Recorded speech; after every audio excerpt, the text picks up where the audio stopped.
possible. Thank you. Thank you. It is possible. You can start. Thank you. Thank you. Thank you very much. Thank you indeed. The topic given to me is instructional leadership. I'm very happy to have this topic and my sincere gratitude to IIU because it has given me very good opportunity and platform to speak on instructional leadership. Instructional leadership refers to role of edu leaders in guiding and supporting teaching and learning processes within school and universities. First, please allow me to go towards history of instructional leadership.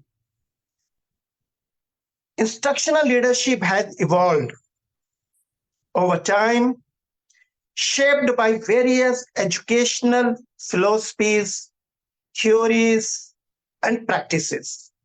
Here is a brief overview of its history. Early education.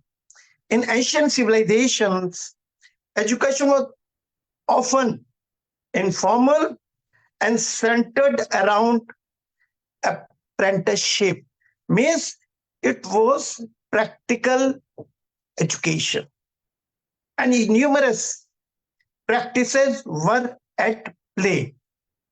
Leaders in education were typically scholars and religious figures who guided learning. Thereafter comes medieval period. During the medieval ages, education was primarily conducted by religious institutions such as monasteries and cathedral schools. Instructional leadership was centered around religious authority and the transmission of religious knowledge because the dominant was of religion. So the transaction of knowledge was taking in those platforms only.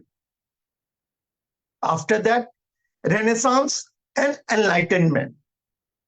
The Renaissance saw a revival of interest in classical learning, leading to the establishment of universities and emergence, creation of educational leaders such as scholars and philosophers. The Enlightenment further emphasized the importance of reason, science, and critical thinking in education. Very essential turn was there in the form of industrial revolution. The industrial revolution brought about significant changes in education with the rise of mass schooling and the need for standardized curricula and instructional methods. Instructional leadership began to focus on efficiency, accountability, and the training of teachers, which is still at play today. Thereafter, progressive era. In the late 19th and early 20th centuries, educational reformers like John Dewey promoted child-centered approach to learning, and he emphasized on experiential learning. And the development of critical thinking skills was also materialized.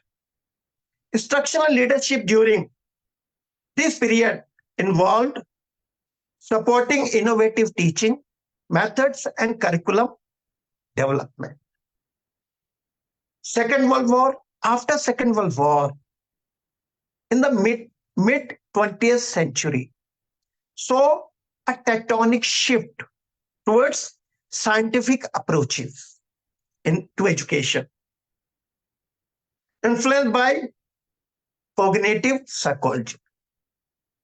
Instructional leadership focused on using research based practices to improve teaching and learning outcomes. Thereafter, today, 21st century. 21st century means recent decades. Instructional leadership has increasingly emphasized data-driven decision making, teachers collaboration, and yes, instructional coaching. So these things are very much at play. Now, please allow me to speak more on instructional leadership. Instructional leadership involves the deliberate planning and implementation of strategies to improve teaching and learning outcomes within an educational institution. It encompasses a range of activities, including very essential, I call it widely important goals, including setting clear educational goals, providing support and resources for teachers, monitoring progress of students as well as teachers, and making data-driven decisions to enhance instruction. Key components of instructional leadership include vision and goal setting, articulating a clear vision for the school's instructional priorities and setting achievable goals aligned with student achievement and growth. It is very essential component. Now, today we are data-driven and technology-driven educational setups. Data analysis, utilizing student data, assessment of results, and other metrics to identify areas for improvement and to bridge the gap between performing and non-performing children. Track progress and make informed instructional decisions. Yes, resources allocation. Allocating resources effectively to support instructional initiatives such as investing in technology. And my submission comes here is that too much introduction of technology may spoil the visualization among children. Therefore, we should avoid too much. We need to see the things which are required to be techno-driven, which are required, and the things which are required human-driven. And the techno-driven could be automated, right? And unskilled things could be automated, but we need to maintain visualization. Therefore, we need to see very meticulously that which things are to be done so that visualization and this vision of children is not hampered. Materials, TLM, teaching learning material must be created, and I have entire list of these materials. Reason being, if we are carrying in every lecture some material, so children are curious, and curiosity plays very important role in making instructional leadership better, teaching and learning processes better. So we need to see TLM and make it right and personnel to meet the diverse need of students and teachers. And yet we will have to see when instructional leader takes round. So he should see what is going on in the classes. Classes should be assessed, right? And classes should be seen. And thereafter, a report and feedback must be provided to teachers in a very small slate. If possible, only one suggestion. If that is accepted by teacher, that is well and good. Otherwise, those things could be discussed also, so that teaching and learning processes are better, right? And it will definitely be improving instructional leadership. Collaborative leadership, fostering a culture of collaboration in the schools and colleges and universities, and shared leadership among teachers, administrators, parents and other stakeholders. We need to have collaboration, because there are many things which are known to parents, there are many things which are known to teachers. So we need to have collaboration, right, and other stakeholders, so that we can understand children better. And when we understand children better, we can deliver values better. If values are delivered better, so things would be very progressive. Equity and inclusion, ensuring that instructional leadership efforts prioritize equity and inclusion, address disparities, address gaps in student achievement, and create opportunity for all students to succeed. So in this manner, we need to see performing, non-performing children, and we should try to appreciate the ones who are performing. And yes, effort should be appreciated, hard work should be appreciated. So every child achieves it, and instructional leadership leader must keep in mind the dynamics of societies and culture, so that one can become better instructional leader. Community engagement, very essential, right? Engaging with the broader community to build partnerships, gather feedback, and support initiatives that enhance the educational experiences of students, both inside and outside the classroom.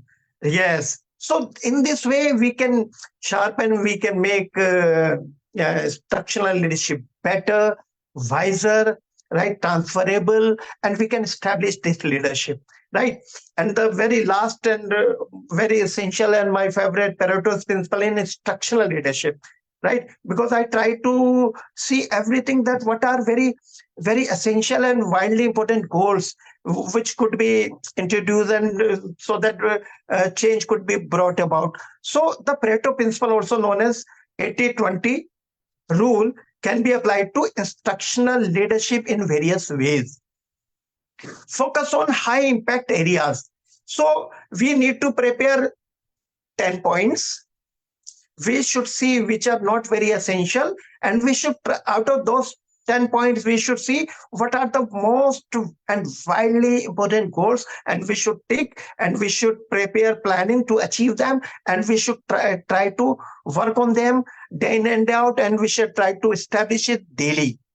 Identify the 20% of instructional strategies or initiative that yield 80% of desired outcomes, and prioritize resources and attention accordingly, and put yourself for achieving those 25% goals. Targeted professional development. Yes, we will have to tell teachers time and again. We will have to tell our subordinator time and again, right?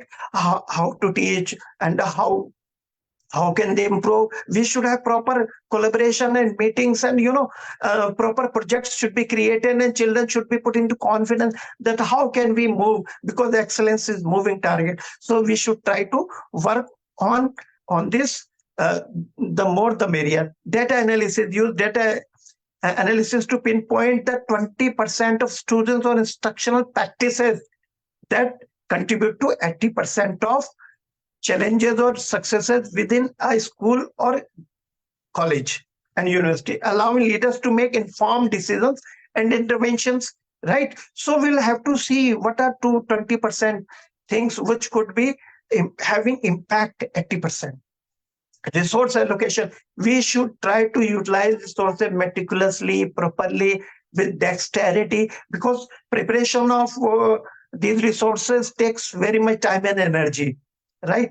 So we need to be innovative, we need to think, and we should try to involve all stakeholders, and we should try to make informed decisions to bring about change so far as resource allocation is concerned, right? Personalized support. If you want to know that all children should improve, so we need to see the ones who are not performing, we should talk to them, we should counsel them, and we should try to create some teaching aids for them, for some basic literacy components for them, material for them, so that they can improve, right? So this is all. Thank you very much. Armina ma'am, that you have given me opportunity and you have been giving time. Right, right. Though my PPT could not work, but I tried to make it. But due to some technical problem, I couldn't make out. But ma'am has contributed and she has promoted. So my sincere gratitude to ma'am that she is very kind and my sincere gratitude to Armina ma'am. Thank you, thank you, thank you, thank you, thank you very much. Thank you indeed.